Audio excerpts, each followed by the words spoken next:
Hindi sinungaling ang anak ko. Para sabihin ko sa'yo, maayos ko siyang pinalaki. May tataya na dumidisiplina sa kanya. May mga tiyahin niya na nagpapangaral sa kanya. Eh, yung anak mo, ha? Wala naman, di ba? Uuwi ka ng gabi, aalis ka ng napakaaga. Hindi mo alam ang kalokohan yan. Tapos ngayon susugod ka sa bahay ko, galit na galit, ha? Yun na nga eh. Kasama mo palaging anak mo, pero hindi mo maputol ang sungay. Paano? Sa halip kasi na bigyan mo ng disiplina, sinasabayan mo pa ng pagiging masama. Sa bagay, sino nga naman na magiging idolo niyan? Malamang ang nanay niyang wala ring modo. Ayoko sa lahat yung may nananakit sa anak ko. Aba, kahit na magkamatayan tayo ngayon, ilalaban ko ang anak ko. Hindi ko to palalampasin. Ilang beses ko na kayong pinagbigyan Tingnan natin kung hindi mapahiya ang anak mo. Magre-request ako ng copy ng CCTV. Sa barangay tayo mag-usap ngayon. Ang mga bata raw ay hindi nagsisinungaling.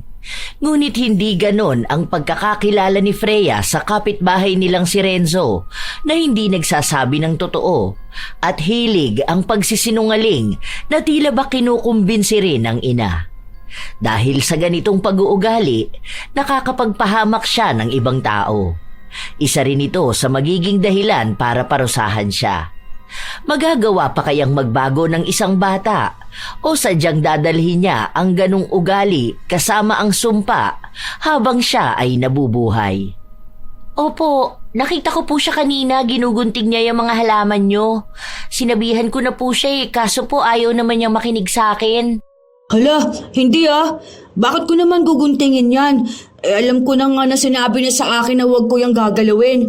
May nakasulat din dyan, Ikaw nang bibintang ka na naman. Hindi mo naman nakita. Nakita ko talaga. Hawak mo pa nga yung kulay blue na gunting Tapos binebilatan mo pa ako kapag sinasabi ko sa'yo na huwag mong galawin. Anong pinapalabas mo rito? Na sinungaling ang anak ko? Ikaw kung ano-ano na lang ang pinagsasasabi mo, ha? Mamaya ikaw pa may kagagawan yan. Opo, siya po talaga, Mami. Tapos nakita ko siya at sabi ko sa kanya na magagalit nga si Ate Lorna. Kaso sabi niya pa sa akin na ano raw po ba ang pakialam ko. Oh, nakita mo na? Ikaw naman pala may kasalanan. Hala, hindi po. Sinungaling ka naman, Renzo. Huwag mong pagsasabihan ng ganyan ng anak ko, ha? Kahit na kailan, hindi namin yan tinuruan na maging sinungaling. May disiplina yan. Baka ikaw ang walang disiplina. Paano? Wala kang gabay ng tatay. Yung nanay mo walang ibang inatupag kundi ang trabaho. Ang bata-bata mo pa, napakasinungaling mo na. Oo nga. Huwag mo sa akin isisi yung mga ginagawa mo, Wala naman akong kasalanan sa mga ganyan. Umalis na rin ang mag-ina sa harapan ni Freya. Dahil siya na ang napagbintangan sa bagay na hindi naman niya ginawa, siya na lamang ang naglinis ng mga kalat. Humingi siya ng tawad habang pilit pa ring nililinis ang kanyang pangalan. Nang pumasok siya sa loob ng bahay, doon lang dumating ang kanyang ina. Halatang pagod ito sa trabaho. Dalawa lang silang magkasama sa iisang bahay dahil sumama na sa ibang babae ang kanyang ama. Ang lola at mga tiyahin naman niya ay nasa malayong lugar. Silang dalawa lang talaga ng ina ang magkakampi, lalo na't bagong lipat lang sila sa bahay na tinutuluyan nila. Ang bahay na tinutuluyan nila ay pag-aari ng pinsan ng ina ni Freya. Dahil nagtungo na sa ibang bansa ang may-ari ng bahay, sila na muna ang pinatuloy para daw hindi na sila gumastos pa ng bayad sa upa.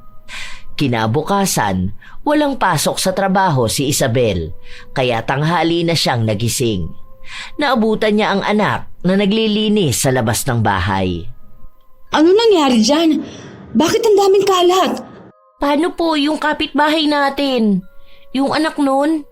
Ang kulit po niya kanina tapos hinihila-hila niya yung basurahan. Tapos po, ayan, natapon dito sa tapat natin. Pinapalinis ko sa kanya, ayaw naman niyang gawin. Tapos nagagalit pa yung mama niya. Inalam ni Isabel kung sino yon. Pinuntahan niya para kausapin ang magulang nito. Ano na naman ba? Nagluluto ako ng pananghalian namin Yung anak mo raw kasi nagkalat doon sa tapat namin. Bakit hindi mo naman pagsabihan? Anak ko na naman ang may kasalanan. Andito na yan sa bahay kanina pa. Paggising niyan, hindi yan lumabas. Ano ba naman yung anak mo? Bakit naman hindi mo siya pagsabihan para hindi siya maging sinungaling? Hindi sinungaling ang anak ko. Aba, mas lalo namang hindi sinungaling ang anak ko. Halika nga rito, Renzo. Ano tong sinasabi na nagkalat ka? Po, hindi po Hindi nga ako lumalabas ng bahay. Kanina pa po ako nanonood ng TV eh. Kanina po sumilip ako sa bintana tapos nakita ko si Freya na nilalaro yung basurahan nila. Iniikot-ikot niya pa nga yan. Tapos sabi ko sa kanya na huwag niyang gawin kasi po marumi po yun. Baka ako magkasakit siya. Kaso po hindi naman po siya nakinig sa akin. Tapos ayun, bumalik na po ako sa panunood. Hindi ko po alam kung anong nangyari. Lo, hindi ganyan ang nangyari. Nasa labas ako kanina tapos bigla kang lumapit sa akin. Nakita mo yung basurahan tapos inikot-ikot mo. Ako ang nagsabi na wag mong gawin dahil marumi yun. Tapos nung binitawan mo, sinipa mo kaya nagkalat ang basura. Magsabi ka naman ng totoo. Hoy bata ka, kung talagang totoo yung sinasabi mo, bakit hindi ko nakita ang anak ko na lumabas ng bahay, ha? Dapat kasi dinidisiplina yung mga batang ganyan. Naku Isabel, kapag yung anak mo lumaki-laki pa, ewan ko kung hindi mo yan magisakit ng ulo. Ngayon palang nagsisinungaling na siya. Paano pa kaya sa mga susunod? Baka mabuntis yan ng maaga dahil magaling siya magsinungaling. Hindi na nakipagtalo si Isabel. Gusto niyang maging tahimik ang buhay nila. At sinabi na rin sa kanya ng pinsan na huwag na niyang intindihin ang mga kapitbahay nila. Pero kahit na nananahimik na si Isabel, ramdam pa rin niya ang labis na pagkainis. Mama, sorry po Hindi naman po ako nagsisinungaling Kasi sabi niyo sa akin na masama yun. Totoo po yung sinabi ko kanina. Naniniwala naman ako sa'yo. Ewan ko lang dun kay Ira. Halata naman na anak niya ang nagsisinungaling. Bakit po kaya ganun si Renzo? Kinukonsinti kasi ng nanay niya kaya ganun. Tingnan mo, sa huli niyan siya rin ang mahihirapan sa pagiging sinungaling ng anak niya. Ngayon pa lang, pinapakita na niya sa bata na tama lang yung ganun. Ewan ko na lang kapag siya na ang pinagsinungalingan ng anak niya. Baka hindi niya kayanin. Hayaan mo na nga lang. Iwasan mo na lang ang bata na yon ha. Mukhang hindi nadidisiplina ng nanay Tapos kapag napagsabihan, magagalit naman. Ilang araw pa ang nakalipas, sadyang walang nagbago sa pag-uugali ni Renzo. Dahil wala silang pasok sa paaralan, madalas na nasa bahay lang ang mga bata. Dahil mag-isa nga lang si Freya, lumalabas siya para makihalubilo sa ibang mga bata. Minsan naman ay nasa tapat siya ng kanilang bahay. Isang tanghali, habang nakaupo sa tapat ng pinto si Freya, nakita niya si Renzo na may bitbit na patay na sisiw. 2 sisiw yun. Alam niya kung saan yun kinuha ni Renzo. May isa kasi silang kapitbahay na may alagang manok. Mukhang gumawa na naman ng kalokohan si Renzo at umiisip ng paraan kung paanong hindi siya ang sisisihin. Walang ibang bata sa labas, marahil ay pinapatulog ng kanilang mga magulang. Hoy Renzo, wag mo yan dyan ilagay. Sabihin mo na lang doon na napatay mo yan. Bakit ko naman sasabihin ha? Hindi ko naman sinasadya na maapakan ko sila. Yun naman pala hindi mo naman pala sinasadya Aminin mo na lang tapos humingi ka ng sorry. Mamaya niyan kung sino-sino na naman ang pagbibintangan nila. Ako na naman ang nakakita, mamaya sa akin na naman ang sisi. Makapasok na nga sa loob ng bahay. Bahala ka dyan. Hindi na inalam ni Freya kung ano ang gagawin ni Renzo. Gusto niyang magtago dahil alam niyang sa kanya na naman ibabato ang sisi. Hindi nga siya nagkamali. Dahil ilang oras lang, may kumakatok na sa kanilang pinto. Kinakabahan siya lalo pa at wala ang kanyang ina. Masungit pa naman ang may-ari ng mga sisiw. Marahang binuksan ni Freya ang pinto. Bakit po? Siya po yun. Ang sabi niya po sa akin kanina na kunin ko yung mga sisiw kasi gusto niyang may alagaan siya. Wala raw po kasi siyang kasama sa bahay nila Kaso nagulat ako bigla naman niyang pinatay. Tingnan niyo po nandiyan sa tapat ng bahay nila, nakalibing yung mga sisiw. 2 po yun. Galit na galit ang lalaki habang nagbibigay ng kasinungalingan na kwento si Renzo. Halos mangiyak-ngiyak naman si Freya dahil hindi niya alam kung paano niya ipagtatanggol ang sarili. Lalo na nasa tabi lang din ng bata ang ina nito. Ayan na nga ba ang sinasabi ko eh. Nung dumating yan dito, puro na lang perwisyo. Nung nakaraan lang may sinira yan na halaman. Ngayon naman idadamay niya pa ang anak ko sa kalokohan niya. Wala ang ina niya, nasa trabaho. Walang gabay kaya ganyan ang ugali. Nakakaawa sa totoo lang pero dapat dyan, binibigyan ng leksyon eh. Hindi po ako ang nag-utos kay Renzo. Hindi naman po kami magkaibigan eh. Saka siya po ang nakita ko kanina na may hawak ng mga sisiw. Ang sabi niya pa sa akin, hindi niya raw po sinasadyang maapakan ng tama lang yan sa'yo. Sa susunod na magsinungaling ka at idamay mo ang anak ko, hindi lang sampal sa bibig ang aabutin mo sa akin. Baka lamukusin ko pa yung bibig mo. Buisit na batang to. Dapat alam ng magulang mo yung ginagawa mo eh. Kung hindi ka niya kayang alagaan, kumuha siya ng ibang magbabantay sa'yo. Dapat hindi yung takot na pagsabihan ka kapag nagsisinungaling ka. Hindi naman po kasi akong may kasalanan eh. Si Renzo po yun. Nagsasabi po ako ng totoo. Hindi po ako tinuruan ng mama ko na magsinungaling. Mas lalo naman po ako. Mami parang sinasabi niya na tinuturuan mo ako magsinungaling. Anong ibig niya sabihin doon? Na sinungaling ka rin po? Wala talagang galang ang mga batang ganyan. Napabayaan na ng nanay. Kaya siguro wala yung tatay dahil ganyan ang ugali niyan. Ay nako, ayoko ng stress. Hintayin niyo na lang ang nanay niyan tapos pagbayarin niyo ng utang niya. Huwag niyong palampasin niyang ganyan. Nako, dahil mamimihasa yan. Baka sa susunod nakawin niya ng mga manok mo. Isa pa naman sa ugali ng mga sinungaling ang pagiging magnanakaw. Wala nang iba pang nagawa si Freya kundi ang maiyak. Hindi na rin naman niya kayang ipagtanggol ang kanyang sarili. Lalo pat galit na rin ang lalaking may-ari ng sisiw. Sinabi nito sa kanya na babalik na lang siya mamaya kapag umuwi na ang kanyang ina, para pag-usapan kung paano nila mababayaran ang dalawang sisiw. Pinagbantaan din siya nito na baka ipabarangay sila kapag inulit niya ang pagnanakaw ng mga sisiw. Habang si Renzo, na tunay na may kagagawan ng pagkamatay ng dalawang sisiw, ay malaya sa kahihiyan. Panay pa ang asar niya kay Freya. Halata na wala siyang ibang pakialam kung nakakasakit siya ng ibang tao dahil sa pagiging sinungaling niya. Sumusuporta naman din ang kanyang ina. Ilang oras lang din ay dumating na ang ina ni Freya. Kinausap nito ang lalaking sumugod kanina at nakiusap na babayaran na lamang niya kapag nakasahod na siya. Sorry po, Mama. Hindi naman po kasi ako ang may kagagawan nun eh. Si Renzo po yun. Alam ko. Doon pa lang sa paliwanag sa akin kanina, alam ko na kung sino ang may sala. Wala lang akong panahon makipagtalo eh. Saka masama ang pakiramdam ko ngayon. Naiinis na ako sa bata na yun. Ang galing magsinungaling. Mukhang naturuan talaga ng nanay. Hindi na po ba siya pwedeng pagsabihan, Ma? Ako po kasi nang ako ang tinuturo niya eh. Wala naman ako ibang ginagawang masama sa kanya. Nakita ko lang naman siya kanina, tapos ako na yung pinagbintangan niya. Nagalit pa sa akin yung mama niya dahil nagsabi ako ng totoo. Ganyan talaga, anak. Nagagalit ang mga taong sinungaling sa marunong magsabi ng totoo. Kahit na anong mangyari, huwag kang gagaya sa ginagawa niya, ha?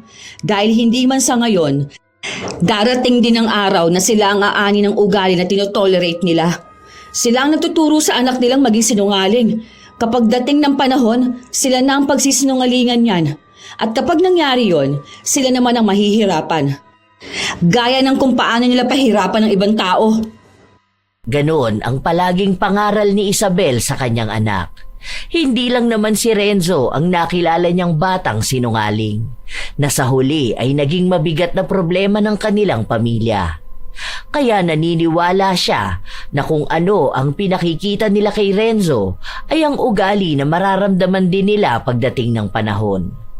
Sa mga araw na lumilipas, hindi lumalabas ng bahay si Freya dahil naiisip niya na kapag nakita na naman siya ni Renzo, gagawa na naman ito ng kalokohan at sasabihin na siya na naman ang may kagagawan. Sumapit ang linggo.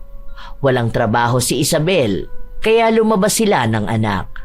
Nagsimba muna sila bago nagtungo sa mall.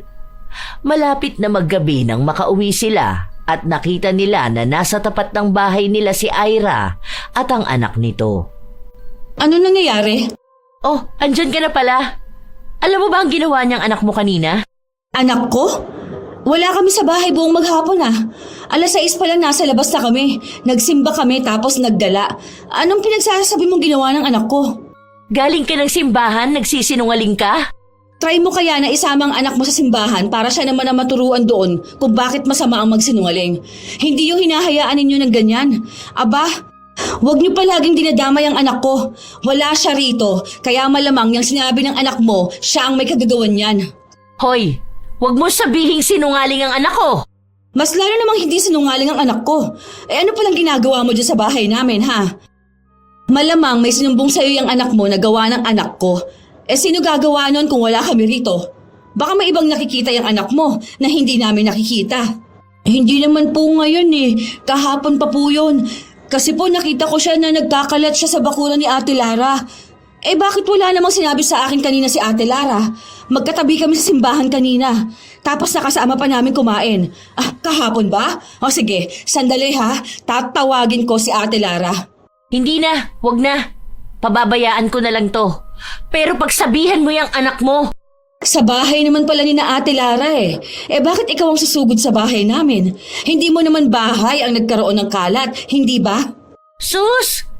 Kaya ganyan ang ugali ng anak mo dahil masama pala ang ugali ng ina. Sa bagay, kahit naman mahulog ang bunga, hindi naman malalayo sa puno.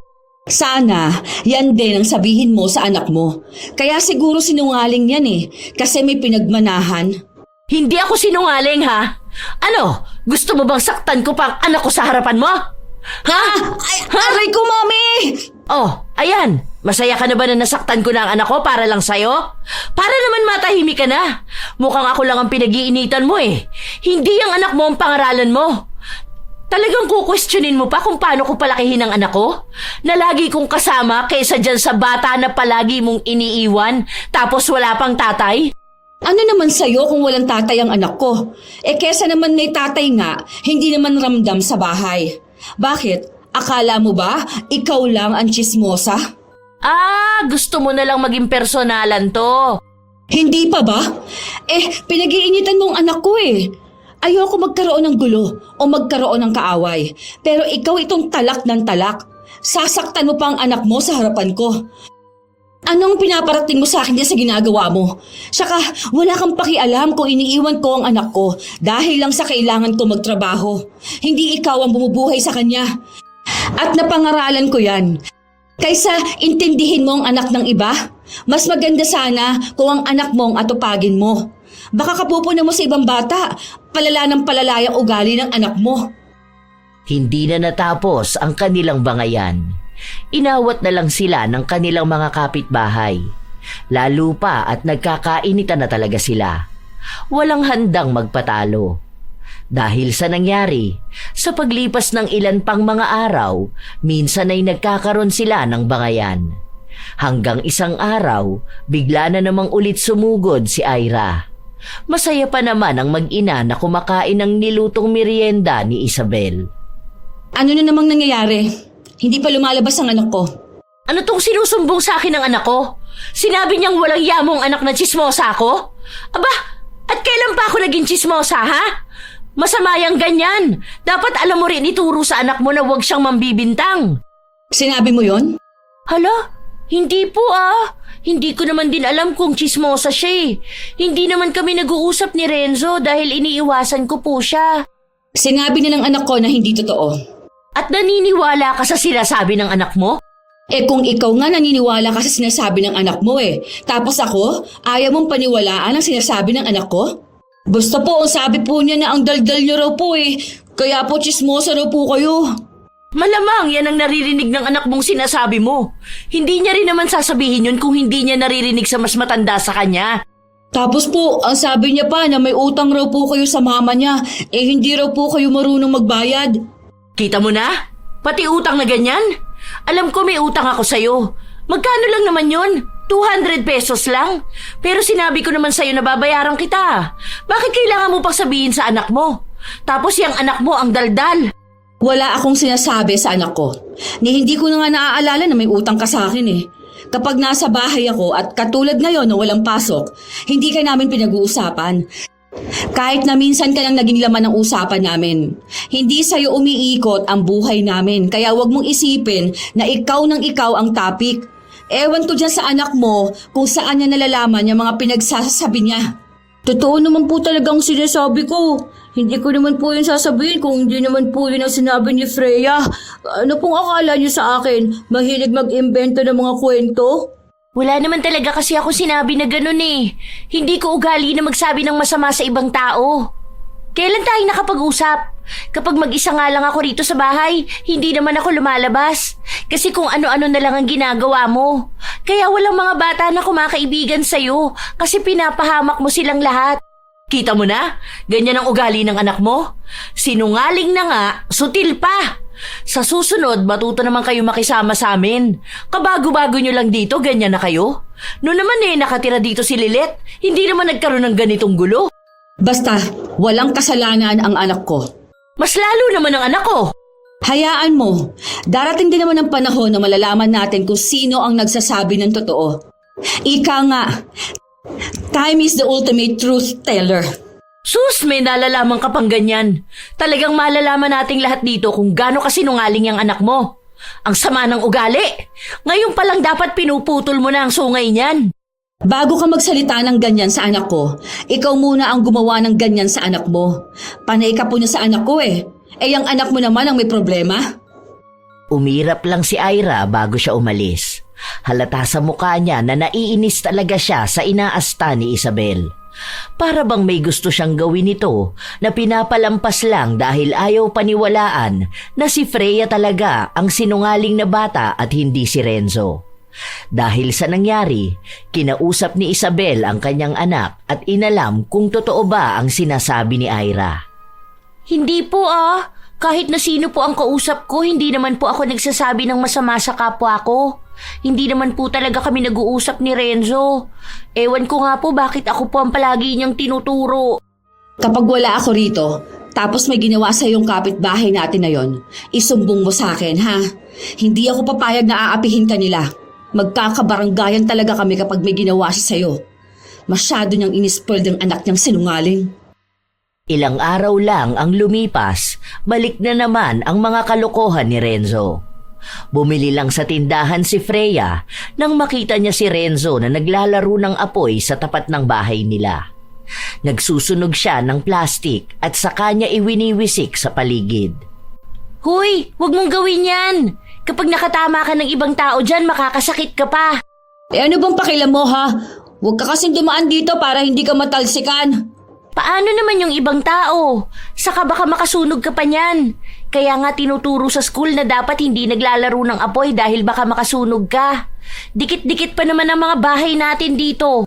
Hindi naman to nakakasunog eh. Ang saya kaya nitong laruin, saka ang daming plastic dito oh. Para nga wala nang maging basura. Hay, bahala ka dyan. Mamaya niyan, ikaw na ang matuluan yan. Ewan ko na lang kung di ka umiyak. Kasasabi lang ni Freya at yun na nga ang nangyari. Sa pagsindi ni Renzo ng isang plastik, tumulo ito sa kanyang paa. Napasigaw siya sa sakit at taranta naman na lumabas ng bahay ang kanyang ina. Mami, sakit po ng paa ko. Diyos ko po! Ano ba yung nangyayari sa'yo? Mami, ang sakit po. Sobrang sakit po. Mami, huwag niyo pong galawin. Sobrang sakit po talaga. Mami.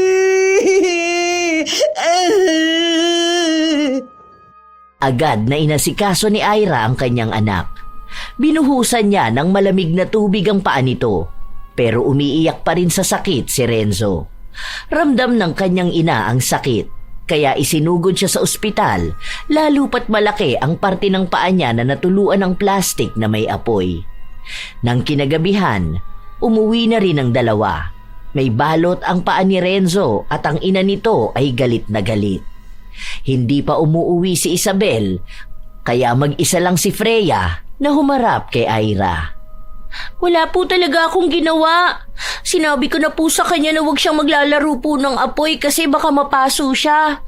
Hindi naman po siya nakikinig sa akin. Kung pwede lang kita patayin ngayong bata ka! Pasalamat ka hanggang pagsampa lang ang ginawa ko sa'yo! Hayop ka! Gusto mo pa ipahamak ang anak ko? Tapos ikaw pa to magsisinungaling! Hindi ko naman po talaga ginawa yung sinasabi niyo sa akin eh. Wala po akong kasalanan doon. Pinagsabihan ko na po siya. Pero sabi niya lang po sa akin, wala po akong pakialam. Magsisinungaling ka pa talaga? Ha? Grabe ka na! Ganyan ka talaga pinalaki ng nanay mo. Parehas lang kayong walang kwenta. Kapag may masamang nangyari sa anak ko, dahil sa kagagawan mo, baka hindi ko na alam ang susunod kong gagawin sa'yo. Nuknukan ka na sinungaling! Ilang taong ka pa lang oh! Buisit ka! 3 beses na sinampal ni Ira ang bata. Wala siyang awa na nararamdaman dito dahil galit na galit siya sa isinumbong ng kanyang anak. Kahit na wala naman siyang patunay na si Freya nga ang may kagagawan. Basta ang alam niya lamang, kapag galing sa kanyang anak ang mga sumbong, yun ang totoo. Takot ang tanging nararamdaman ng bata, lalo pat sinabi sa kanya ni Ira na ipapakulong daw ang kanyang ina sa oras na sugurin at awayin siya. Dahil ayaw ng bata na mapahamak ang kanyang ina, hindi niya ito isinumbong. Pero kahit na hindi siya magsalita, tila baramdam ni Isabel na may nangyayari sa kanyang anak. Lalong naging malakas ang kanyang kutob nang makitang may pasa ito sa pisngi. Maputi si Freya, kaya mabilis lang makita kapag may kakaiba sa kanyang balat. Ano nangyari sa'yo? Ano yan? Bakit may ganyan ka? Po? Alin po? Ano po kasi? Huwag kang magsisinungaling sa akin. Anong nangyari dyan? Sino may gawa niyan sa'yo? Ano po? Ano po kasi? Hindi ako natutuwa sa kagaganyan mo, Freya. Ano nangyari sa'yo, ha? Mama, huwag ka po makikipag-away ha. Baka kasi ipakulong ka nila. Kawawa ka po doon. Saka sino pong makakasama ko? Sa mga salita pa lang ni Freya, alam na ng kanyang ina kung sino ang gumawa nun. Kahit napigilan pa siya ng anak, hindi nagpaawat si Isabel na pumunta sa kanilang kapitbahay. Kahit na gabi na, wala siyang pakialam. Kahit na makabulabog pa siya ng mga kapitbahay, hindi niya palalampasin ang pananakit ng kanilang kapitbahay. Pagbukas pa lang ng pinto, agad na sinampal ni Isabel si Ira. Tarantado ka ba? Bakit mo ako sinampal? Walang hiya ka? Wala kang karapatang saktan ng anak ko. Kung ako nga, hindi ko siya sinasaktan. Tama lang yan sa anak mo. Binibigyan ko lang siya ng leksyon. Hindi mo kasi alam kung paano disiplinahin eh. Alam mo bang napahamak ang anak ko ng dahil sa kanya? Kung may isang ina na hindi marunong dumisiplina ng anak, ikaw yon. Hindi ko pa alam kung ano nangyari dyan sa anak mo, pero sigurado akong puro lang kasinungalingan ng sumbong niyan sa'yo. Hindi ka man lang ba nahihiya sa sarili mo, ha? Alam mo sa sarili mo na nagsisinungaling ng anak mo, pero sa ibang tao mo sinisisi ang pagkakamali niya.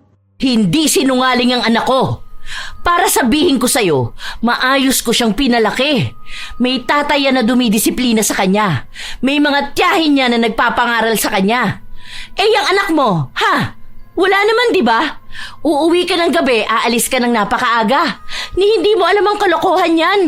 Tapos ngayon susugod ka sa bahay ko, galit na galit, ha? Yun na nga eh. Kasama mo palagi ang anak mo, pero hindi mo maputol ang sungay. Paano? Sa halip kasi na bigyan mo ng disiplina, sinasabayan mo pa ang pagiging masama. Sa bagay, sino nga naman na magiging idolo niyan, di ba? Malamang ang nanay niya na wala ring modo. Ayoko sa lahat yung may nananakit sa anak ko. Aba, kahit na magkamatayan tayo ngayon, ilalaban ko ang anak ko. Hindi ko to palalampasin. Ilang beses ko na kayong pinagbigyan. Tingnan natin kung hindi mapahiya ang anak mo. Magre-request ako ng copy ng CCTV. Sa barangay tayo mag-usap ngayon. Tinutuon ni Isabel ang sinabi niya. May CCTV ang kapitbahay nila na nahahagip ang bahay ni na Ira. Kaya doon mas madaling makikita kung may gumawa nga ba ng masama kay Renzo o pinipilit lang na ibaling sa ibang tao ang sisi. Katulad ng kwento ni Freya, yun ang lumabas sa CCTV. Nasa barangay na sila, pero kahit nakitang-kita na ang katotohanan, ayaw pa rin tanggapin ni Ira na anak niya ang may pagkakamali. Anong akala niyo sa akin, tanga? Uso na ngayon ng AI. Malamang pwede niyong ipa-edit yan. AI?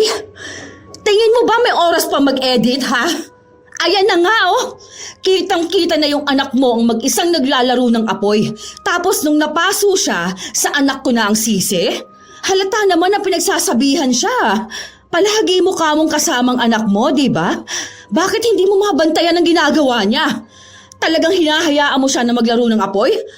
Paano na lang kung nakasunog siya ng bahay? Ano yan? Damay-damay na.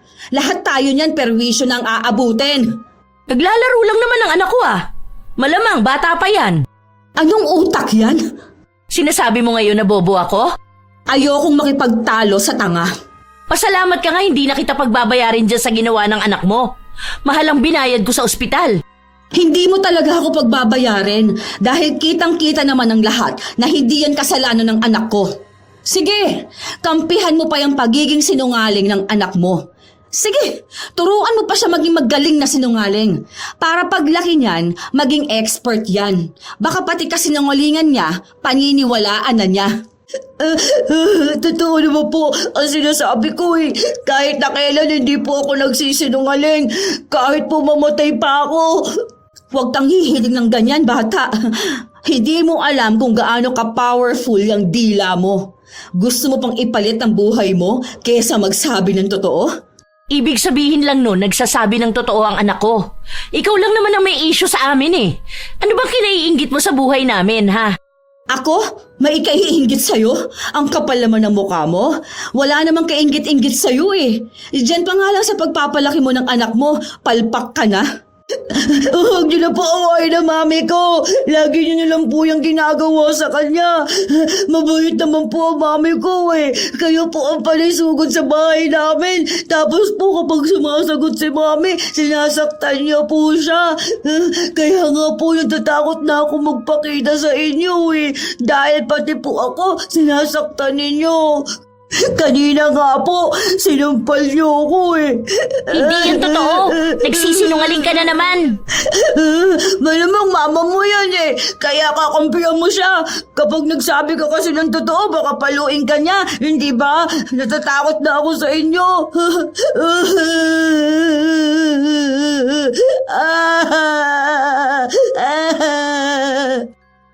Kinuha ni Renzo ang atensyon ng lahat dahil sa pag-iyak niya. Tila ba napunta sa kanya ang simpatya at siya na ang naging tama sa paningin ng mga taong naaawa sa kanya. Natapos na lamang ang pagtatalo pero hindi nagbati ang dalawang ina. Pinipilit nila ang karapatan ng kanilang mga anak. Ilang araw pa ang lumipas sa tuwing makakasalubong ni Isabel si Ira o kaya ang anak nito, palaging taas ang kanilang noo na para bang pinaparamdam sa kanya na kahit na anong gawin nila, sila pa rin ang magwawagi. Kahit na galit si Isabel, isinasantabi na lamang niya ito. Nagbabalak na siyang lumipat ng bahay pero hindi talaga kaya ng kanyang sahod na mangupahan. Malapit lang din ang trabaho niya kung dito sila titira. Pinipilit niya pang bigyan ng pagkakataon si Renzo na baka kaya pang magbago ng batang yun. Pero mukhang magbabago lang siya kapag may kakaiba ng parusa ang papataw sa kanya. Isang araw, maagang nagising ang mag-ina dahil magsisimba sila. Inutusan muna ni Isabel ang kanyang anak na bumili ng tinapay na kanilang magiging almusal. Pagkarating ni Freya sa panaderya, nakita niya si Renzo na katatapos lang bumili. Oh, baka mamaya may mangyari na naman sa'yo Tapos sa akin mo na naman isisisi. Ikaw naman talaga may kasalanan ng lahat Alam mo Renzo, dapat sumama ka sa amin magsimba Mas maganda yun para malaman mo na ang pagiging sinungaling ay kasalanan. Palagi din ako nagbabasa ng Bible. Gusto mo ba ipahiram ko sa'yo? Sa school din, tinuturo yon sa values. Perfect kaya ako dyan. Perfect ka pala? Bakit ka pa nagsisinungaling? Hindi naman ako nagsisinungaling eh. Nagsasabi lang ako ng totoo, tapos yun ang paniniwalaan. Makalis na nga. Kanina pa naghihintay si Mami. Pagbaba ni Renzo, hindi niya napansin na may pusa na nakaharang, kaya nang iwasan niya ito ay nadapa siya. Bumagsak sa lupa ang mga binili niyang tinapay. Nagkalat talaga ito. Nais pa sanang tumulong ni Freya, pero agad na tumayo si Renzo at tumakbo pa uwi sa kanilang bahay. Naiisip na lamang niya na baka nakaramdam ito ng hiya, lalo pat may mga nakakita ng pagkabagsak niya. Ngunit nang makauwi si Freya, sumalubong sa kanya ang pag-aaway ng kanyang ina at ni Ira. Nandito pala tong anak mong magaling? Bakit po? Ano po nangyayari? Aba talagang nagmamaang-maangan ka pa ngayon? Hindi mo alam kung anong kalokohan na ginawa mo sa anak ko, ha? Hindi mo ba maalala na tinulak mo siya kaya napahiya siya? Tapos natapon ng mga pinabibili kong tinapay? Ako po? Hindi ko po siya tinulak. Nadapa po siya ng kusa. Kahit itanong niyo pa po sa mga taong nakakita. Tinulak mo nga ako eh. Tapos sinasabihan mo pa ako na wala akong manners, na baka bobo ang mami ko, kaya hindi niya ako natuturuan. Sinabi ko na nga sa'yo na wag mo ako itutulak kasi nga inuutusan lang naman ako ni mami eh. Kaso ikaw ito nagmamaldita sa akin eh. Hala, hindi ko ginawa yun. Bakit naman kita itutulak? Kasi naiinis ka sa akin eh. Wala naman akong ginagawang masama eh. Ang bait ko naman sa'yo kahit na palagi mo akong inaaway eh. Nakita mo na ba ang ginawa ng anak mo? Ha? Ano? Ipagtatanggol mo pa talaga siya? Oo, dahil mas naniniwala ako sa anak ko na wala siyang ginawang masama. Huwag mong daanin sa panay-iyak. Kayo na naman po ang hindi naniniwala sa akin eh. Nagsasabi po ako ng totoo. Grabe naman yung pagiging sinungaling mo. Sana mamagayang pisngi mo kakasinungaling mo. Aba, yung anak ko pa talaga ha? Sige, subukan mo saktan ang anak ko. Baka gusto mong dumanak ang dugo rito. Hindi kita aatrasan. Habang nagtatalo ang dalawang ina, si Renzo naman ay panay lang ang iyak. Nagpapaawa siya, pero may isang kapitbahay nila ang dumaan. Sa kanya nang galing na hindi talaga kasalanan ni Freya ang nangyari. Andun daw siya, nakatambay sa pilahan ng mga tricycle. Nakita niya mismo kung paano nadapa si Renzo. Pababa na raw ito matapos bumili ng tinapay, may pusa siyang iniwasan kaya nadapa siya. Balak pa nga raw saan ang tumulong ni Freya, pero tumayo si Renzo para tumakbo. Hindi lang daw siya ang nakakita dahil may iba pang tambay. Kung gusto raw nila, tatawagin niya ang mga yon para tumestigo. Masyado kang pakialamera rito! Sa susunod kapag hindi ka kausap, huwag kang sasabat ha! Ngayon na may nagsasabi na ng katotohanan, ayaw mong tanggapin. Huwag ka magpapabulag dyan sa mga malimang paniniwala. Kung nagsisinungaling ang anak mo, pagsabihan mo. Hindi yung mag-aaway ka ng ibang tao. Lalo mo lang ipinapakita sa anak mo na tama lang ang ginagawa niyang ganyan eh. Tapos kapag ganito na, alam na ng ibang totoo, magagalit ka dahil napapahiya ka? Diyan pa lang sa pagiging palaaway mo, nakakahiya ka na ng sobra-sobra. Kahit na tama naman ang mga sinabi ni Isabel, kinagalit pa rin yun ni Ira. Pati ang mga kapitbahay niya na nagsabi na si Freya naman ang nagsasabi ng totoo ay inaway niya rin. Ilang araw pa ang lumipas, hindi pa rin makalimot si Ira sa pamamahiyang nangyari sa kanya. Kaya humahanap siya ng pagkakataon kung kailan siya makakabawi. Isang araw, maagang nagising ang mag-ina. Unang araw ng pasok sa paaralan ni Freya at maaga ring papasok sa trabaho ang kanyang ina. Sabay na silang umalis dahil idadaan pa ni Isabel ang anak sa bago nitong paaralan. Pagpasok ni Freya ng silid-aralan, nakita niya roon si Renzo. Magkaklase sila. Alam na niya agad kung anong kalokohan ang maaaring gawin nito sa kanya. At hindi nga siya nagkamali. May isa silang kaklase na nawawala ng pera. Basta ako, nakita ko si Freya kanina naghahalongkat siya ng bag. Wala kasi siyang baon eh. Wala kasi silang pera sa bahay nila eh. Alam nyo ba, nakikitira lang yan doon sa bahay nila, tapos minsan lang sila kumain. Kasi yung mama niyan, sa bar ang trabaho, yung sumasayaw. Hindi yan totoo! Sa office nagtatrabaho ang mama ko. Saka hindi ko naman ugali magnakaw ng pera ng iba. Hindi ko nga alam kung anong bag niya eh. Hindi ko naman kilala ang mga kaklase ko. Akala mo ata hindi ko mapapansin ha? Nasa labas kami habang kumakain tapos ikaw mag-isa ka lang dito. Hindi ako mag-isa. Kasama ko kaya si Flitzy. Hindi. Wala. Magnanakaw ka talaga. Kunwari ka pa eh. Labas mo na yan, huy. Umiiyak na nga yung tao, oh. Sasabihin ko ba na ikaw ang nagnakaw kung hindi totoo? Hindi naman ako sinungaling na gaya mo, ano? Sa amin, sikat kayo ng mama mo kasi pareho kayong sinungaling. Tapos ang sabi pa sa akin ni Mami na ang mga sinungaling katulad lang din ng mga magnanakaw. May isang kaklase na nagtanggol kay Freya at sinabi na hindi naman siya tumayo sa upuan niya. Kinapkapan din silang lahat pero wala namang nakitang pera sa kanila. Ilang araw pa lamang nagsisimula ang klase, ang dami ng mga kasinungalingang sinasabi ni Renzo. Hanggang sa dumating ang isang araw na pumasok siyang namamaga ang pisngi. Ano yan? Bakit may kulay blue ka sa muka? Para ito sa beke. Nagkabeke ka? Oo, kasi bumili kami ng lobo. Ang dami. As in super dami. Kasi gusto lang namin. Tapos ayun, pinagpupuputok namin lahat. Hindi naman nakakagaling ang Tina eh. Nakakagaling to. Hindi mo to alam kasi ibang gamot to. Yung mami ko kasi may pinagkukunan siya ng gamot sa ibang bansa. Nagpadala agad yun kahapon nung nalaman na may beke ako. We, ang bilis naman dumating ng gamot. Oo, syempre kasi mahal yung gamot na to. Hindi nyo kayang bumili nito. Marami kasi kaming kamag-anak sa ibang bansa eh.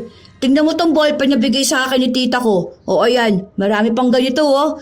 Hindi kita bibigyan dahil kaaway ka namin. Okay lang, may ballpen naman din ako. Saka may tita din ako nasa Amerika. We, sinungaling ka. Ano yun, Amerikana ang tita mo? Yung tita ko nga, Amerikana. Ang galing niya mag-English ah. Kapag kasama namin yung palagi ko siya kinakausap. Magaling kasi mag-English eh. Halatang ikaw ang hindi nagsasabi ng totoo. Sinungaling ka talaga.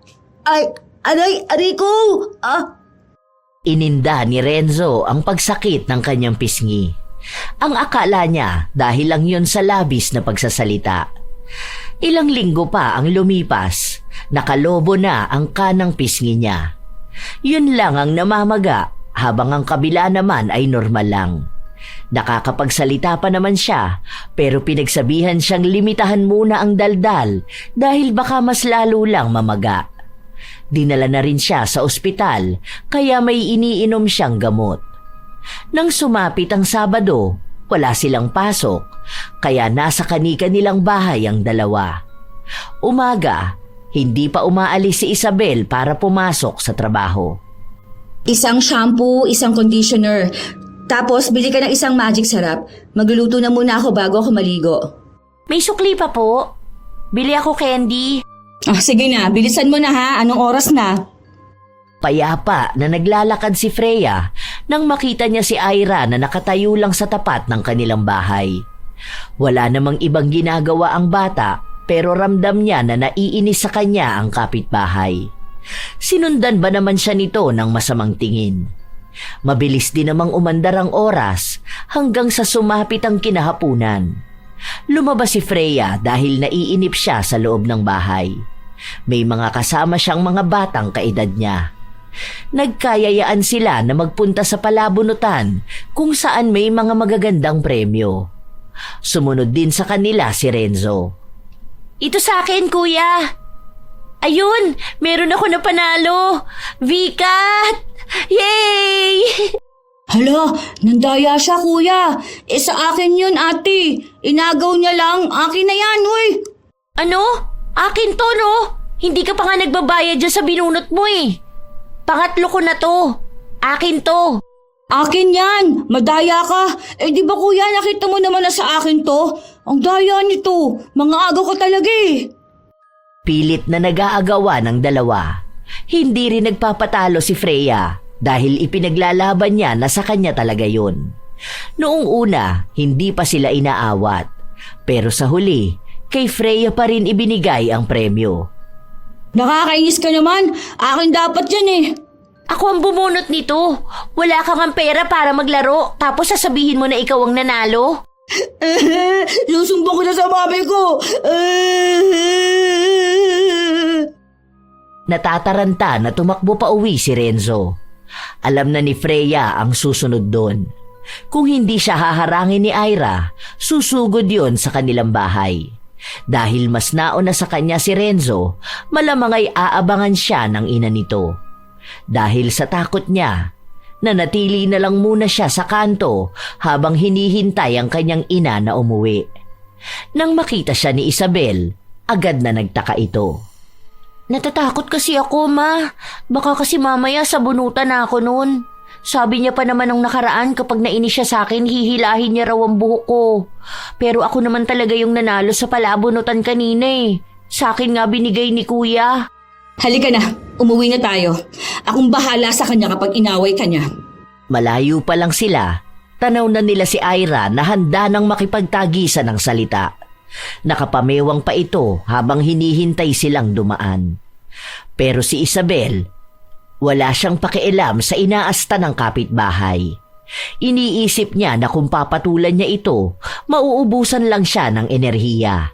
Wala rin naman siyang mapapala dahil hindi uso kay Ira ang pagtanggap ng pagkakamali. Panay lang ang daldal nito sa kanilang mag-ina. Kung ano-ano na lang ang sinasabi kahit na hindi naman dapat. Paulit-ulit na lang sa kung paano pinalaki ni Isabel ang kanyang anak. Kung bakit wala itong tatay. Kung bakit sinungaling si Freya. At dahil hindi niya ito pinapansin, mas lalong nanggalaiti sa kanya si Ira. Talagang bastos ka? Yan talaga ang gusto mo ipakita sa anak mo, no? Hindi ka pa ba tapos magsalita? Hindi ka nagsasawa? Hindi ba mas bastos ka? Yan din ba ang gusto mong makita ng anak mo na tamang gawin? Hindi ka ba napapagod, ha? Ang bigat ng energy mo. Ako kasi yung napapagod para sa'yo eh. Paano? Kinakawawa niyang anak mo ang anak ko. Kakawawain ng payat na bata ang anak mong lalaki? Hanggang kailan ka mga away ng iba, ha? Para dyan sa anak mo? Ikaw naman, ha, Renzo? Hindi ka ba nahihiya na umiiyak ka dahil lang sa hindi nanalo sa palabunutan? Ano ba yung anak mo, Ira? Ilang taon na ba yan? 3 years old? Baliw ka ba? Ay, pagod ako. Gusto ko pa naman na sana magpahinga. Kaso, ikaw yung ayaw magpahinga. Alam mo, huwag kang masasaktan sa mga sinasabi ko sa'yo, ha? Kung hindi mo kaya magpalaki ng anak, pwede naman tayo magtulungan eh. Ituturo ko sa'yo yung turo sa akin ng nanay ko. Baka kasi wala kang nanay na gumabay sa'yo. Ay wow! Talagang ganyan ka magsalita sa akin? Anong akala mo sa akin? Walang nanay kaya walang nagtuturo ng tamang asal? Hindi yan sa akin galing. Ikaw mismo ang nagsabi niyan, ha? Dahil yun naman ang gusto mo iparating sa akin. Ano bang tingin mo sa akin? Perpekto ka bang ina, ha? Hindi ako perpektong ina. Dahil wala namang perpekto sa mundo. Ang ginagawa ko lang ay ang pagiging ina na alam kong kaya ko. Sige, alam ko na ang pinaglalaban mo ngayon ang pagiging ina na tingin mong tama para sa anak mo. Ganon din ako sa anak ko. Ang pagkakaiba lang siguro natin, yung hindi ko hinahayaan ang anak ko na makaagrabyado ng iba dahil sa pagiging sinungaling niya. Alam natin pareho. Kaya tanggapin mo man sa harapan ng anak mo o hindi, alam kong alam mo na may pagkakamali ka sa pagpapalaki mo sa kanya. Kung tingin mo wala, baka ikaw na mismo ang maling napalaki ng magulang mo. Kilala mo ang anak mo. Alam mo kung nagsasabi siya ng totoo. Sana doon pa lang ikaw na ang dumidisiplina sa kanya. Hindi yung ganyan na ikaw pa talaga mismo ang nagtutulak sa kanya para maging sinungaling.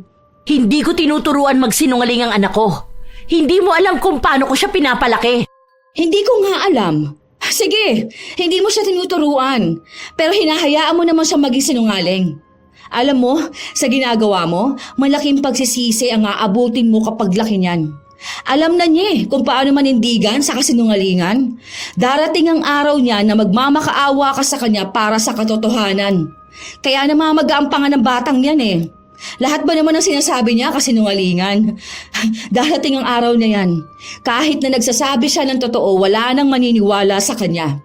Sa lahat naman ng tao rito sa paligid natin, wala namang naniniwala sa anak mo eh. Dahil alam nila kung gaano yan kasinungaling. Pinalala mo ba naman eh? Ewan ko sa mga sinasabi mo. Basta iisa lang ang alam ko. Kakampi ako ng anak ko. Kaya kayong mga umaaway sa kanya, lahat kayo, kalaban ko! Hindi na kumibo pa si Isabel. Wala nang kahit anong salita ang magpapabago sa kaisipan ni Ira.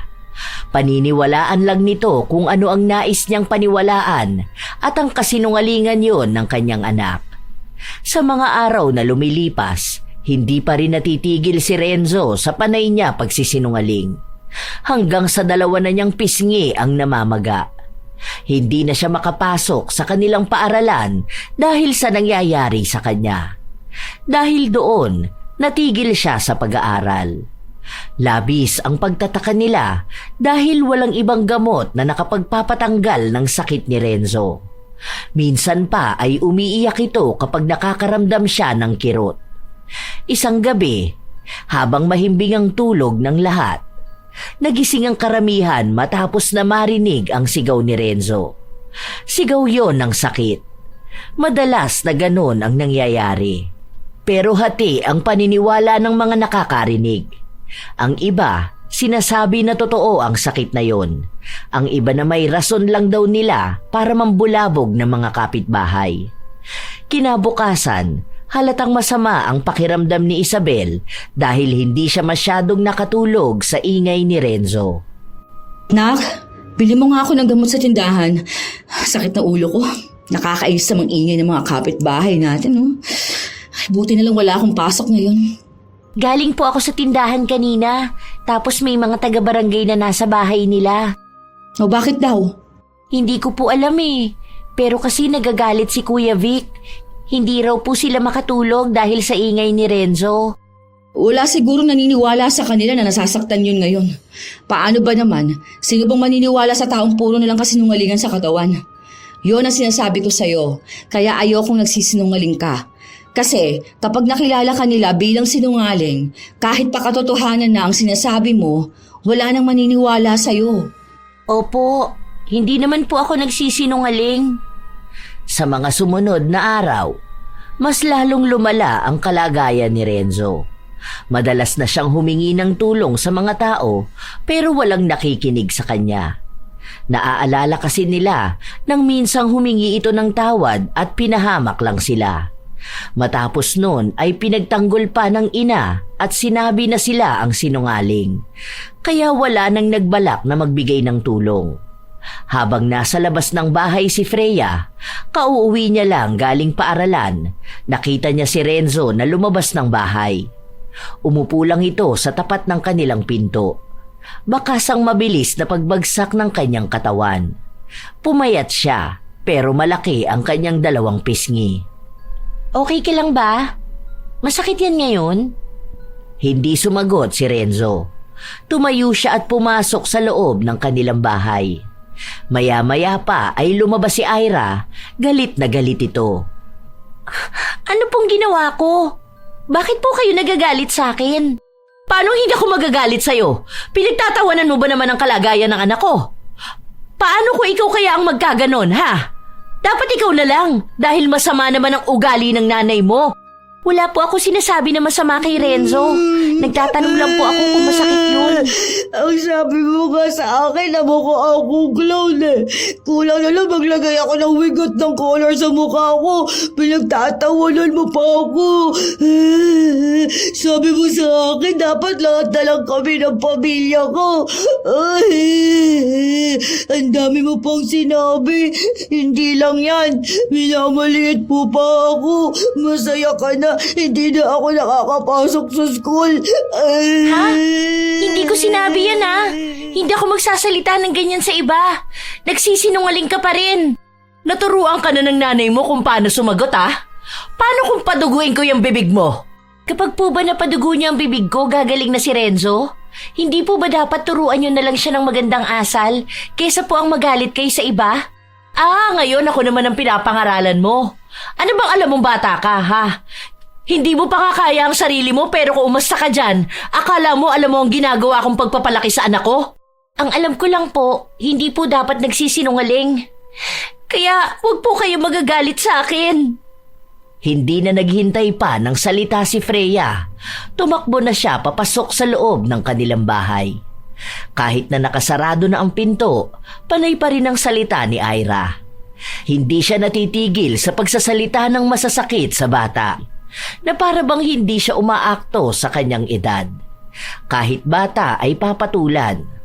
Sa mga linggo pang lumipas, hindi na lang si Freya o Isabel ang inaaway ni Ira, maging ang kanilang mga kapitbahay.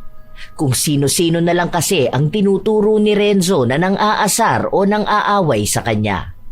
Pinapatulan din naman ng mga kapitbahay nila si Ira. Lalo pa at matagal na rin silang naiinis sa kanya. Iisa lang naman ang problema nila, ang pagiging sinungaling ni Renzo. May nakapagsabi pa na baka ginagaba na rin si Renzo dahil sa pagsasabi niya ng mga bagay na hindi naman totoo. Ilang beses silang pabalik-balik sa barangay kung sino-sino ang nagpapatawag kay Ira, hanggang sa may isa na umabot na talaga sa pagpapapulis matapos niyang manakit ng bata. Isang gabi, nabulabog na naman silang lahat matapos na magwala ni Ira. Wala kayong karapatan na sabihin sinungaling ang anak ko dahil hindi siya sinungaling. Kayo rito ang pumapatol sa bata kung ano-anong sinasabi niyo sa kanya. Lumabas si Isabel para pagsabihan ng kapitbahay. Baka naman pwede magpaawat ka na muna. Anong oras na? May mga tao dito na gusto magpahinga oh. Ano bang akala mo? Ang buhay namin iikot lang dyan sa anak mo? Hindi ba talaga yan nagsasawa na magsinungaling ha? Kaya hindi gumagaling ang pamamaga ng pisngi niyan eh. Ngayon lumalabas na masaya ka. Isa yung anak mo sa mga nanlalait sa anak ko. Lahat kayo rito kinakawawa ang anak ko. Okay, sige na. Oo na, lahat na kami pinagtatawanan niyang anak mo. O ano, gusto mo yung katotohanan ha? Hindi lang anak mo ang pinagtatawanan dito. Hindi lang kasi akong mahilig makisali sa mga chismis eh. Pero alam mo ba, na pati ikaw pinagtatawanan na? Sa halip kasi natulungan mong anak mo na gumaling, mas inuuna mo pang mang-away ng iba. Buti sana kang tinuturuan mo yan ng mabuting asal eh. Sana sabihin mo sa kanya na magdasal siya o kaya humingi siya ng tawad sa pagiging sinungaling niya. Baka sakali na yun na magpagaling sa kanya. Eh kaso wala eh. Kahit pa makalaban mo mga tao dito sa lugar natin, hindi naman basta gagaling yung anak mo. Sige na, hindi na siya nagsisinungaling ngayon. Kasi nilalait na namin siya. Oo na, mukha na siyang clown. Ang laki kasi ang piski niya eh. Oh, baka magalit ka pa rin sa katotohanan ha? Oo pala, kaaway nyo ang katotohanan. Ayan, pinapakita mo na ang tunay mong kulay. Nagtatago ka pa kunwari sa pagiging mabuting ina. Sana mangyari na lang din to sa anak mo. Feeling ko hindi naman yan mangyayari sa anak ko. Hindi siya sinungaling tulad ng anak mo. Hindi mo talaga pansin yun? Ha? Na walang naniniwala sa anak mo maliban sa'yo? Sige, sabihin na natin na dahil anak mo nga siya, di ba? Ang nanay talaga ang dapat na naniniwala sa anak. Pero magtaka ka naman kung lahat ng tao hindi na naniniwala sa kanya. Ang dami ng pinahamak ng anak mo eh. Tingnan mo, pati sarili niya pinahamak na niya. Ewan ko na lang kung pati kayo mapahamak dahil sa kanya. Hindi naman po ako sinungaling. Tigilan mo yung pag-iyak mo, be. Walang naaawa sa'yo. Nagbumukha ka lang lalong nang hihingi ng simpatsya mula sa iba. Pero po, totoong sinasabi ko po eh. Inaaway naman talaga nila ako eh. Saka po masakit naman po talaga itong nararamdaman ko po eh. Tignan mo nga mga tao sa paligid mo. Naniniwala ba sila sa sinasabi mo? Hindi, di ba? Kasi may mali sa'yo. Ipinakilala mo kasi ang sarili mo bilang sinungaling. Ngayon, sa tuwing hihingi ka ng tulong, hindi sila nagbibigay dahil nga kilala ka na nila. At ito namang nanay mo, sa halip na tulungan kang magbago ang ugali, pinalalala ka pa. Kaya walang ibang dapat nasisihin dito kundi ikaw, Ira. Ikaw ang nag-iisang tao na nagdala sa ganyang kalagayan sa anak mo. Hindi po ako sinungaling. Hindi yan talaga ang sinasabi ng mga tao. Hindi mo kailangan paulit-ulit sabihin sa amin na hindi ka sinungaling. Dahil dapat, una pa lang, alam na namin yun. Pero hindi naman yun ang katotohanan na pinapakita mo. Ang pagpapakilala mo sa aming lahat, sinungaling ka.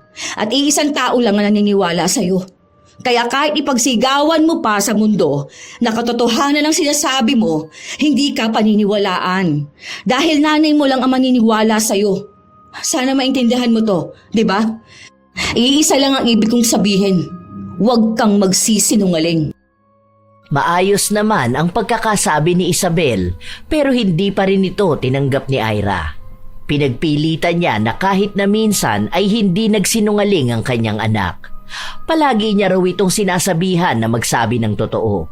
Kaya siya naniniwala sa kanyang anak dahil ramdam at nakikita niya na nais na sirain ng ibang tao ang mahal niyang anak. Sarado ang kaisipan ni Ira. Kaya malabo rin na matuto ang kanyang anak sa pagkakamali na nagawa nito. Isang gabi, nabulabog na naman silang lahat dahil sa pagsigaw ni Renzo. Humihingi siya ng tulong sa mga taong nakapaligid sa kanila. Panay siya katok sa mga bahay pero walang nagbubukas sa kanya. Walang may pakialam sa sinasabi niya. Kahit na anong pilit niyang ipaliwanag na nagsasabi siya ng totoo, ayaw siyang paniwalaan. Ganon nakatindi ang paniniwala ng mga kapitbahay nila na nagsisinungaling siya. Ganon din sana ang gagawin ni Isabel. Ang hayaan na lamang si Renzo dahil baka may plano na naman itong ikapapahamak nila. Pero mapilit ang kanyang anak. Baka po kasi mamaya totoo na yun. Kawawa naman po siya. Ewan ko, duda pa rin ako sa kanya. Andiyan naman ang tatay niya, bakit hindi siya matulungan, di ba? Alam mo naman ang ugali ng bata na yun. Tapos sa huli, yung nanay niya magwawala na naman. Eskandalosa pa naman yun. Kahit na nag-aalangan si Isabel, nagbukas siya ng pinto. Doon ay napatakbo palapit sa kanya si Renzo. Bakas ang pagod at takot sa mga mata ng bata. Dagdag pang nakakaramdam siya ng sakit sa kanyang pisngi. Tulungan mo kami. Ang kirot. Tulungan mo si mami ko. Ano nangyari? Totoo ba yan? Mamaya hindi na naman ha? Baka may plano kayo ng mami mo. Nasaan ang tatay mo ha? Wala po siya. Hindi pa po siya umuwi simula kahapon. Aray! Nasasaktan po ako ngayon. Pero mas kailangan po ni mami ng tulong. Nagsasabi po ako ng totoo. Aray! Namimilipit na sa sakit ng kanyang panga at pisngi si Renzo dahil ito sa pagsasalita. Pero kung hindi siya magsasalita, mapapahamak naman ang kanyang ina na inaatake. Nang makapasok sa loob ng bahay si Isabel, nakita niyang nakahandusay sa sahig si Ira. Agad siyang humingi ng tulong sa mga kapitbahay. Nang siya na ang nagsabi, sakalang naniwala ang mga tao. May sumama sa kanya na itakbo sa ospital si Ira. Ang dalawang bata naman ay nanatili sa bahay nila. Magiging okay din si mami mo. Masakit pa ba yung nasa pisngi mo? Parang ang bigat din yan, ano? Baka mapahamak siya. Aray! Ang sakit talaga. Huwag ka na lang muna magsalita. Ay, may yelo kami rito eh. Lagay mo dyan sa pisngi mo. Ano kaya nangyari sa'yo, no? Ba't kaya hindi pa yan gumagaling? Bakit hindi sila naniniwala sa akin? Ibig sabihin, ganun talaga ako naging sinungaling? Yung mga kapitbahay natin? Kasi nga sinungaling ka. Di ba sabi ni Mama na ang sinungaling ay di pinaniniwalaan? Kaya huwag ka na maging sinungaling. Noong una, nagpoproseso pa sa utak ni Renzo ang sinasabi sa kanya. Alam niya naman sa kanyang sarili na nagsisinungaling siya. Noong una, gusto niya ang pakiramdam na siya ang pinaniniwalaan habang ang ibang tao ay nagdurusa. Pero napagtanto niyang darating din pala ang araw na siya rin ang mahihirapan dahil sa kanyang kagagawan. Nanganib pa ang buhay ng kanyang ina dahil wala siyang mahinga ng tulong. Kaya malaki ang pasasalamat niya sa ina ni Freya dahil kahit na ito ang madalas na kaaway ng ina, tinulungan pa rin sila. May katagalan din na nanatili sa ospital si Ira Kaya nakisuyo muna si Renzo na sa bahay muna ni na Isabel siya manuluyan dahil hindi pa rin umuuwi ang kanyang ama. Hindi niya alam kung saan nga ba ito hahagilapin. Ano nang nararamdaman mo? Hindi ko alam kung effective ba yung dahon na yan pero noon kasi sa probinsya namin, ganyan inilalagay sa beke. Hindi nga lang natin alam kung beke talaga yan eh. Maraming salamat po. Basta, kapag may kakaiba ka nararamdaman, sabihin mo lang sa akin, ha? Gusto ko yung totoo, hindi yung kasinungalingan. At hindi tatalab sa bahay ko yung ginagawa mo sa inyo. Opo, sorry po. Alam ko na po ngayon kung bakit hindi po ako dapat nagsisinungaling. Sorry po talaga. Wala na yon. Basta ha, baguhin mo na lang yung ganyang pag-uugali. Siguro naman natuto ka sa nangyari. Kapag nawala ng tiwala sa iyo ng isang tao, dahil sa pagsisinungaling mo, mahihirapan ka na ibalik yun. Kaya ngayon, dapat alamin mo na kung paano magsabi ng totoo. Mas masaya yon kesa manatili ka sa kasinungalingan. Opo, promise po. Hindi na po ako magsisinungaling. Ngayon po, alam ko na kung ano po ibig niyo sabihin. Naiintindihan ko na po kung bakit masama ang maging sinungaling. Magbabago na po ako. Buo na sa kalooban ni Renzo ang ipinangako niya. Sa ilang linggo niyang pananatili sa bahay ni na Isabel, doon niya nakita kung paano nito dinidisiplina si Freya. Nakuha niya rin kung paano magsisimulang magbago. Noong una, nahihirapan siya, lalo na kapag sinusubok na siya ng pagkakataon sa pagsasabi ng totoo o ng kasinungalingan. Pero sa huli ay mas nananaig pa rin ang katotohanan. Doon unti-unting naramdaman ni Renzo kung gaano kagaan ang buhay kapag nagsasabi siya ng totoo. Isang buwan ang nakalipas, nakalabas na rin ang kanyang ina. Nagpapagaling pa rin ito kaya kailangan na may umalalay sa kanya. Doon lang dumating ang ama ni Renzo pero umalis din ito matapos makita na dalawa na ang kailangan niyang alagaan. Dahil sa awa ng mga kapitbahay nila, sila na lamang ang tumulong sa kanila. Kapag may nagluluto ng pagkain, sila na ang nagbibigay sa mag-ina. Kapansin-pansin din na pati ang pakikitungo ni Ira ay nag-iba. Hindi niya akalain na kahit na paano ay may tutulong sa kanila. Hanggang sa paglipas ng ilan pang mga buwan, tuluyan nang gumaling si Ira. Habang ang anak naman niya ay unti-unti ring umaayos ang kalagayan. Malaki pa rin ang pisngi ni Renzo pero hindi na ito katulad noon na talagang namamaga. Napapadalas na ang pagsisimba nila at pagpapanata. Gusto ni Renzo na gayahin si Freya para maging magkaibigan na sila. Ganon din ang kanyang ina kay Isabel. Mabuti naman maayos ka na. Kahit papaano nakakalakad ka na mabilis. Sa pagsasalita na lang talaga. Nawala na ang pagiging madaldal ko, ano? Alam ko ilang beses ko nang sinabi sa'yo. Sorry sa mga nagawa ko noon. At sa hindi ko pagtanggap na tama ka nga. Dahil ako mismo ang nag-tolerate sa anak ko na maging sinungaling. Salamat sa mga real talk mo at sa pagtulong mo sa akin. Wala na yon. Ang mahalaga naman ngayon nagbabago na si Renzo. Opo, salamat po talaga. Pasensya na po. Ang dami kong pagbibintang noon kay Freya. Siya lang kasi yung palagi kong nakikita na mag-isa. Kaya siya ang pinagbibintangan ko. Ang pangit po pala talagang tingnan yung ganito. Sabi ko sa'yo mas maganda talaga kapag honest ka palagi. Tingnan mo, wala ka nang nakakaaway. Tapos may mga nakikipaglaro na sa'yo. Tama ka nga, maging perfect na ulit ako sa values. Saka hindi mo na ako aagawan sa palabunutan. Sana gumaling na rin yung mukha mo para hindi ka na mukhang clown. Freya, ano na naman yan? Di ba ang sabi ko huwag kang manlalait ng tao? Hindi naman yata panlalait yun. Nagsasabi lang siya ng totoo. Kasi mukha naman talagang clown ang anak ko. Nagtawanan na lang sila habang nag-uusap. Naging magkaibigan sina Isabel at Ira, maging ang kanilang mga anak. Pati ang kanilang mga kapitbahay ay unti-unti na ring nagbibigay ng tiwala sa pamilya ni Renzo. Humingi na rin sila ng tawad sa ibang tao na nadamay dahil lang sa pagiging sinungaling ng bata na si Renzo. Ang iba ay nagpatawad naman sa kanya dahil sa bata pa siya. Ang ilan naman ay naghihintay ng tunay na pagbabago mula sa kanya. Tinitingnan nila kung hanggang kailan kayang panindigan ni Renzo ang kanyang pagbabago.